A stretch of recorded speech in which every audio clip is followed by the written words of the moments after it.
Dalam Kristus, Anda dan saya punya sumber daya sorga. Kita itu nggak pernah kehabisan resources. Tuhan itu selalu ada jalan. Kalau jalan kiri kanan sudah buntu, depan belakang kena, jalan ke atas masih ada, tangga Yakub itu masih terbuka. Bukankah Yesus Kristus itu ya dan amin. Makanya itu jangan tinggalkan Tuhan. Penawarnya tawar hati apa? Yesus Kristus. Dialah ya dan amin. Mintalah apa saja kepada Bapakku dalam namaku, niscaya akan diberikan kepadamu. Tapi Pastor Philip, saya sudah doa sekian lama gak dijawab-jawab. Iya, doa sekali lagi. Jangan putus asa, kan masih ada Tuhan. Tuhan kan belum tutup buku. Tuhan kan belum tutup pintu. Berani sana berkata Tuhan sudah tutup pintunya. Kita binasa. Selama kita masih hidup bernafas lagi. Jiwa kita masih dikandung oleh raga. Ingatlah. Berarti masih ada kesempatan untuk kita. Apapun yang hilang bisa dicari. Apa yang patah bisa disambungkan. Dalam Tuhan tiada yang mustahil. Yang kita butuhkan itu adalah kekuatan. Kita sudah tahu semua ini sebagai teori atau pengetahuan. Ya, saya tahu Tuhan bisa, Tuhan sanggup. Aku tahu Tuhan itu punya rencana atas hidupku. Dia belum selesai. Tapi kita ini sat. Tahu sat maksudnya? Jikalau ada air di padang gurun atau belantara, hati kita itu seperti padang pasir. Air ditumpahkan ke sana karena terik matahari.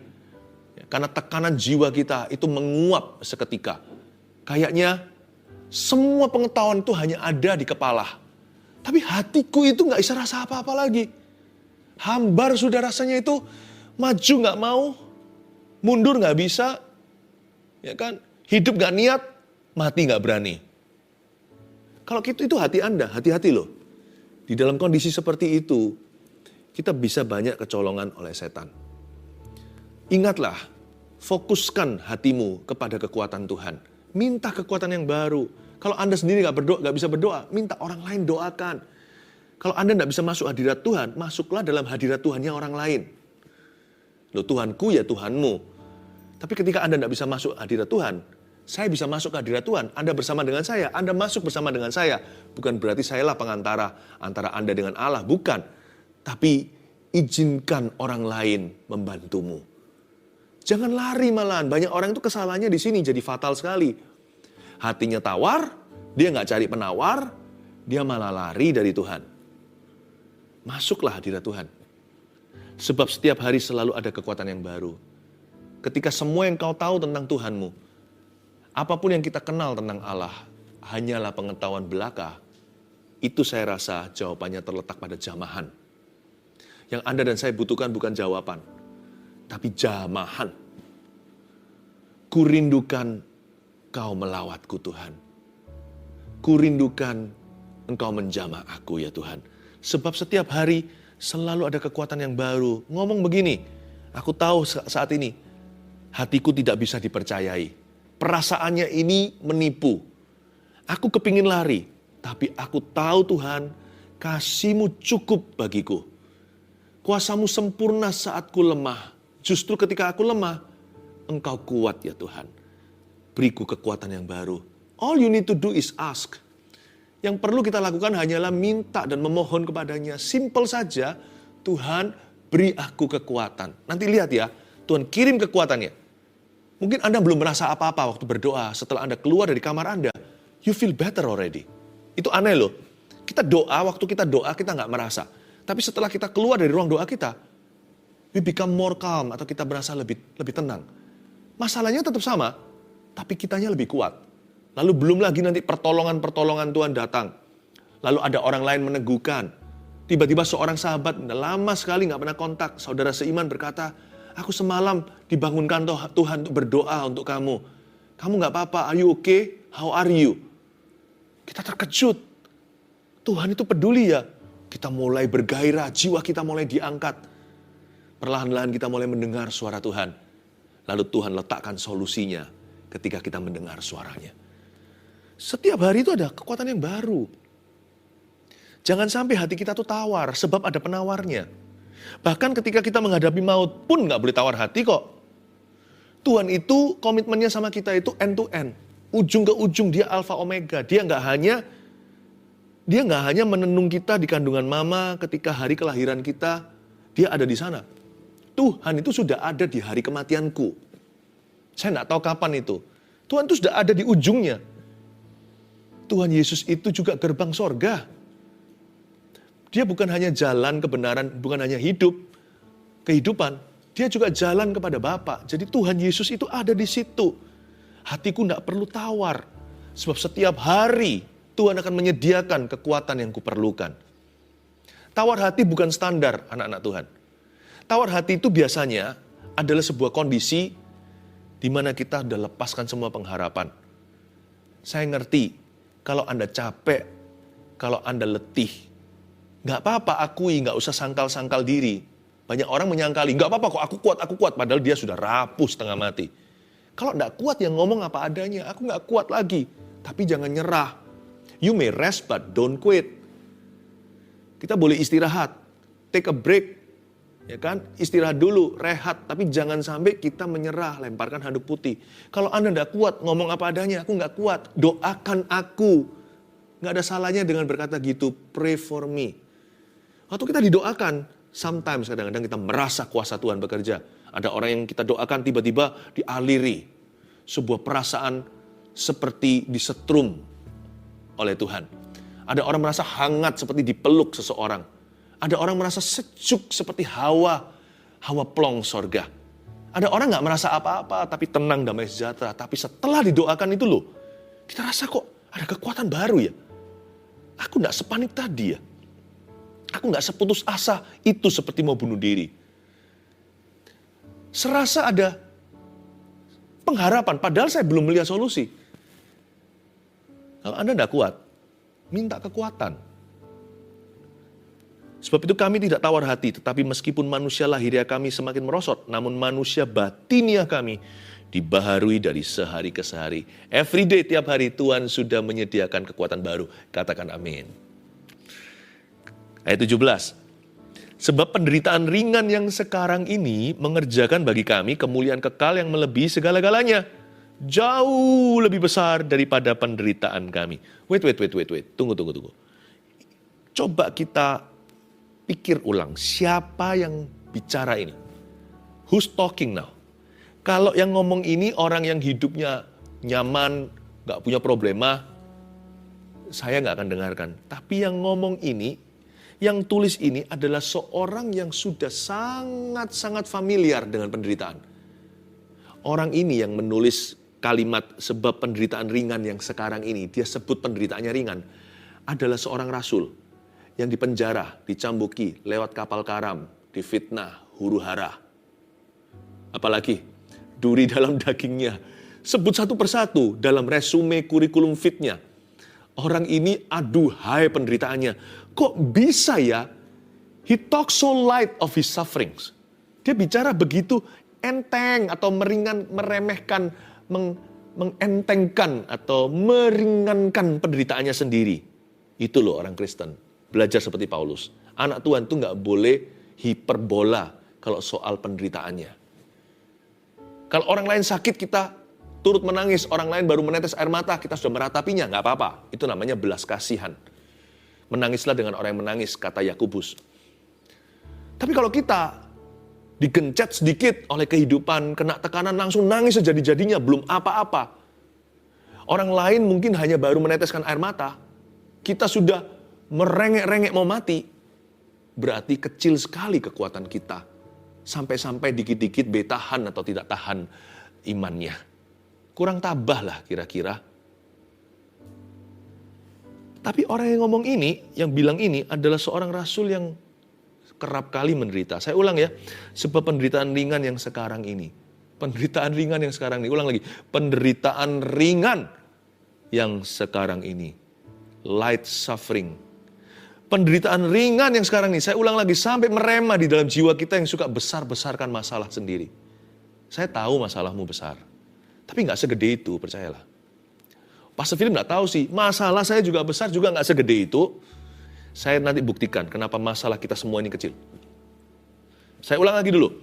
Paulus bilang begini, sebab Penderitaan ringan yang sekarang ini, penderitaan ringan yang sekarang ini, penderitaan ringan yang sekarang ini mengerjakan bagi kami kemuliaan kekal yang melebihi segala-galanya, jauh lebih besar daripada penderitaan kami yang ringan sekarang ini. Coba tulis dulu aja nomor 2 ya. Jangan tawar hati, mau tahu kenapa? Sebab masalah hidup kita itu ringan dan sebentar saja. Ringan kenapa? Saya berikan alasan. Penderitaan kita seberat-beratnya tetap ringan karena kita bukan orang yang paling menderita di dunia. Ayo, setuju nggak? Selalu ada orang yang lebih menderita dari kita. Coba, kita ini nggak fair. Nggak fair. Kalau kita soal barang atau uang, kita selalu compare, bandingkan dengan orang yang di atas kita. Waduh, andai ku kaya. Tapi kalau menderita, kita bandingkan dengan orang yang di bawah kita. Kamu nggak semenderita diriku. Kamu enak ya. Wah, kita besar-besarkan, kita seperti sudah berada di puncak Himalaya. Kita satu-satunya yang paling malang. Paling hebat lah penderitaan kita. Benar nggak? Padahal jujur, kalau Anda pikirkan sungguh-sungguh, penderitaanmu dan penderitaanku bukan yang terberat. Seberat-berat penderitaan kita masih ada yang lebih berat. Kalau memang betul-betul ada di dunia ini satu orang yang paling berat, dia masih malu sama Ayub. Jadi masalah kita itu ringan, harus setuju. Ayo sepakat sama saya. Udah jangan lihat masalah orang lain, persoalan sendiri. Ayo kita sama-sama mengakui bahwa problemaku ringan saja kok. Dibanding sama orang lain. Dibanding sama Yesus. Ya tapi kan Yesus anak Allah. Ya tapi kan Yesus gak salah. Kalau kita menderita kan sepatutnya, selayaknya. Lah Yesus kenapa menderita kan untuk kita? Yesus aja gak ngomel kok. Dia itu pikul salib kita. Kok kita itu ngomel melulu pikul salib sendiri. Kan kalau kita pikul salib sendiri, selumrahnya. Itu salib kita. Ya kan? Masalah kita dibandingkan orang lain gak ada apa-apanya Mas Ian. Makanya itu gini aja lah. Belajar pengakuan iman. Kalau masalah sendiri itu berkata, ya Tuhan penderitaanku ringan. Nanti ya, kalau pengakuan kita begitu, nggak mudah tawar hati. Yang membuat tawar hati itu sebenarnya siapa yang menawarkan hatinya, yaitu dirinya sendiri. Kalau pengakuan kita itu memberat-beratkan, lama-lama hatinya nggak tahan. Dia tertekan, hilang semua rasa. Manisnya hilang, asamnya hilang, pahitnya juga hilang, pahit juga enggak, manis juga kagak. Kita jadi orang yang nggak jelas. Hatinya itu loh mati, padahal jiwanya masih hidup. Tubuhnya juga masih hidup. Tapi hatinya itu sudah dead, sudah mati. Nah gimana kita mendengar suara Tuhan? Kita mendengar suara Tuhan itu dengan hati loh. Bukan dengan telinga jasmani. Telinga rohani itu di hati. Makanya jangan tawar hati. Bahkan kalau menghadapi maut pun jangan tawar hati. Saya tunjukkan lagi kenapa penderitaan kita ringan. Ringan dibandingkan berkat yang kita terima dari Tuhan. Manusia itu bakat alam dari Adam. Jadi kalau dia ngalami masalah, dia fokus ke masalah itu. Dia lupa semua berkat-berkat yang pernah terjadi di hidupnya, yang sedang terjadi, masih terjadi, dan yang akan terjadi. Tapi kalau dia diberkati, dia akan segera lupa. Manusia itu lebih ingat pain. Kita itu lebih konsentrasi pada rasa sakit. Padahal rasa berkat itu sama banyaknya, jikalau bukan lebih banyak. Coba kalau kita mau fair-fairan, lebih banyak berkat atau tidak dalam hidupmu. Wah gak bisa Pastor Philip, hidup saya tuh malang-malang melulu. Contoh, Anda bernafas gak sekarang? Itu berkat Tuhan gak? Saya itu berat secara ekonomi, hancur. Saya gimana balikan hutang ini itu? Tetanggamu itu kehilangan kekasihnya loh. Kehilangan pasangan hidupnya. Suami 40 tahunnya bersama dengan dia. Anda masih utuh suami istri, anak-anak masih di situ. Pernahkah kita hitung sebenarnya kita nggak merasa diberkati karena kita nggak pernah sengaja menghitungnya. Kalau kita menghitungnya, ternyata minimal ya unda-undi loh berkat dan salibnya. Memang di hidup ini nggak bisa gini loh, berkat melulu. Nanti kita lupa. Atau salib melulu. Nanti kita akan tidak tahan. Tuhan itu selalu izinkan berkat salib, berkat saling menyalip. Berkat saling berdatangan, salib pun harus kita hadapi. Nah, kalau kita mau sungguh-sungguh hitung berkat Kristus di hidup kita, semua yang free, yang diberikan cuma-cuma, you be very surprised. Ternyata minimal unda-undi loh, jikalau bukan berkat itu mengepungmu, tapi tidak pernah kau anggap sama sekali. Belum lagi, nama kita tertulis di kitab kehidupan anak domba Allah. Kita mati, mentah-mentah masuk surga. Itu mau bayar berapa? Aduh, orang-orang yang meringkuk di neraka hari ini, andai kata mereka bisa reinkarnasi. Nggak ada ya reinkarnasi dalam kekristenan. Yang ada resurrection, bukan reincarnation. Bukan reinkarnasi, yang ada adalah kebangkitan orang mati. Tapi andai kata ini omong kosongnya, ilustrasi kiasan saja, kalau mereka diizinkan seperti si orang kaya itu yang mohon-mohon keluar dari api neraka dan minta setetes air dari jari kecilnya Lazarus yang ada di sorga. Andai kata dia diizinkan hidup, mau nggak? Dia disuruh sengsara 80 tahun seumur hidupnya supaya masuk surga? Mau pasti. Daripada miliaran tahun merasa panca indera, persis seperti di dunia, hanya lebih tajam di akhirat. Dibakar hidup-hidup dalam belerang. Dan cacingnya tidak pernah mati, kertakan gigi di mana-mana. Mau nggak dia bayar harga 80 tahun sengsara? Mau dengan senang hati, kalau perlu 100 tahun sekalian. Untuk memastikan. Tapi nggak ada. Keselamatan nggak bisa dibeli. Tidak ada purgatori atau terjadi api suci. Nggak ada. Karena bagi setiap orang hidup hanya sekali, kata firman. Itu Alkitab yang katakan. Lalu penghakiman. Jadi kita nggak boleh ngomel. Karena sorga itu, the glory of God, itu jauh lebih besar. Hitung dengan berkat aja fair-fairan. Minimal unda-undi. Itu pun saya turun-turunkan ya. Saya bulatkan bawah. Kalau kita jujur, ternyata bulat atas, aduhai, kita ini dikepung berkat setiap hari, tapi kita jarang bersyukur. Makanya hati yang tawar itu nggak bisa bersyukur, karena dia memang gara-gara nggak bersyukur, dia tawar. Loh, kalau Anda nggak pernah tanam semangka, mana bisa keluar buah semangka kalau nggak ada bijinya? Tawar itu akibat nggak bersyukur, makanya tawar. Jadi penawarnya ya bersyukur, nanti lama-lama dia nggak tawar. Itu hati dikasih selai situ. Kasih stroberinya Tuhan, kasih buah-buah roh di sana. Ya. Karena kalau kita banding dengan berkat aja, kita melihat kebenarannya. Apalagi kalau kita bandingkan dengan glory. Wow, dengan glory. Nama kita loh tertulis di kitab kehidupan. Kita lanjutkan ayat yang terakhir 18. Sebab kami tidak memperhatikan yang kelihatan. Itu dia, jangan liatin terus aja yang nampak. Melainkan yang nggak kelihatan. Apa sih yang kelihatan, nggak kelihatan ini apa sih?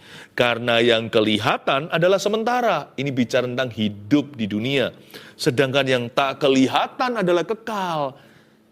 Jangan tawar hati ya. Keluarga Saat Teduh yang saya sangat sayangi. Sebab nomor 3, hidup yang kekal di sorga menanti kita yang percaya. Ada heaven, ada sorga. Please jangan lupa. Sesusah-susah kita, hidup itu sementara. Sementara. Jangan ngomel terus. Saya ngomong gini bukan sedang kuliahi Anda. Saya gini juga ngomong sama diri sendiri. Aduh gitu aja loh. Udahlah. Hanya gitu aja. Sakit ya, kita minta sembuh, ya kan? Tapi kalau belum sembuh jangan mengeluh. Ya cuman sakit gitu. Badan kita ini cepat lambat toh turun ke kuburan. Iya enggak? Coba lihat badan saya ini suatu hari, saya lihat baik-baik deh. Suatu hari nanti saya nggak bisa lihat tangan saya segini kalau suatu hari giliran saya yang mati. Saya kan dikubur dan ini jadi tanah. Ini ibu jari saya, ya kan? Ini kulit saya. No big deal lah. No big deal. Saya nggak ngomong gini meremehkan, tapi ada baiknya kita meremehkan diri sendiri, penderitaan sendiri. Ada baiknya. Kalau kita itu hidup dalam kekekalan, kalau kita tahu bahwa ada sorga menanti, orang-orang yang percaya pada Yesus, kalau hati kita seperti kata pengkhotbah diisi dengan kekekalan, tinggal percaya aja semua indah pada waktunya. No big deal lah. Lututku agak sedikit kurang enak ini, nanti suatu hari lutut ini saya bawa kok di sorga. Yang penting sekarang tanganku kerja buat Tuhan, lutut dan kakiku berjalan mencari jiwa. Mulutku puji namanya. Udah, yang penting itu. Materi winsome lusem lah, kadang-kadang kita bisa hilang, kadang-kadang making, kadang-kadang losing. Terkadang kita profitable, terkadang kita merugi. Ya udahlah, cari lagi. Teman, handai tawalan, yang penting kita berkati orang, jangan salahi. Mereka tinggalkan kita nggak apa-apa. Kalau tidak ada orang mau berkawan sama saya, malaikat di sorga semuanya itu akan sambut saya selama saya hidup dalam firman-Nya. Saya punya banyak teman kok. Malaikat di sorga, bala tentara itu. They know me. Dan mereka interesting sekali masing-masingnya. Oh haleluya. Apa yang kita keluhkan di hidup ini? Makanya di hidup ini ayo kita garap talenta. Waktu itu talenta juga. Hubungan. Rencana kita. Saya nggak mau sia-siakan. Hidup di dunia ini kata Musa hanya 70-80. Itu pun dekorasinya adalah penderitaan.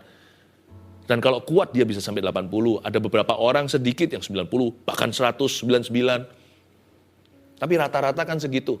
Ayo jangan sia-siakan. Hidup sekali doang. Hidup hanya sekali di dunia ini. Pastikan it counts, pastikan itu berarti, bermakna. Dan saya tidak mau suatu hari bersama dengan Anda pulang tangan hampa. Waktu kita pulang ke rumah Bapak. Makanya itu jangan, orang yang sering berdoa gini loh. Aku mau mati aja. Itu kurang bertanggung jawab. Doa seperti itu sangat-sangat menghina kasih karunia. Jangan. Orang-orang beli setengah mati untuk hidup 1 tahun lagi. Mereka melalui berbagai macam pengobatan supaya hidup lebih lama. Anda mau buang sia-sia gitu aja, mati aja aku. Lebih baik mati daripada begini. Loh kok begitu? Suami istri tidak punya anak. Kepingin mendatangkan sebuah nyawa. Anda punya nyawa dibuang sia-sia. Padahal Anda adalah anak orang. Gimana sih? Jangan doa seperti itu doa egois sekali. Tapi katakan begini, pakai aku. Aku tidak mau tawar hati lagi. Aku mau bergairah, aku mau bergembira karena Tuhan.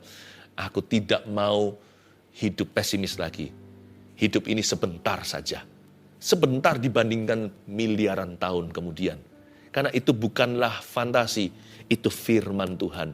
Bahwa kekekalan itu artinya dari kekal sampai kekal. Berarti miliaran pun hanya menitan. Itu selama-lamanya. Oh Tuhan, aku cuma punya 365 hari. Kali 70 atau 80 jikalau kuat. Dan lebih dari itu adalah bonus. Aku pastikan hari-hariku, ku hitung baik-baik, ajarku menghitung hari-hari agar hatiku beroleh bijaksana. Dan pastikan dalam hidupku ini melayani Tuhan. Pakailah saya, itu doanya. Bukan mati saja, pakailah aku sekarang Tuhan. Aku tidak tawar hati, ku serahkan hatiku. Lawan kata tawar hati apa? Serahkan hati. God wants your heart. Jesus wants your heart. Yesus mau hatimu. Dia rindu hatimu dan hatiku. Dia mau your heart. Lawan katanya tawar hati adalah serahkan hatimu kepada Kristus. When you surrender your heart, atau Anda serahkan hati kepada Tuhan, everything God, not only everything good will happen to you. Bukan hanya segala sesuatu yang baik terjadi padamu, tapi segala sesuatu yang ilahi akan terjadi dalam hidupmu. Saya akan selesai sampai sini saja. Saya tergerak nanti next saat teduh ini, saat teduh berikutnya, saya bahas aja soal tabah. Ya, saya kasih judul tabah. Jadi ini serian ya, masih nanti di Korintus ini saya akan lanjutkan, tapi saat teduh berikutnya.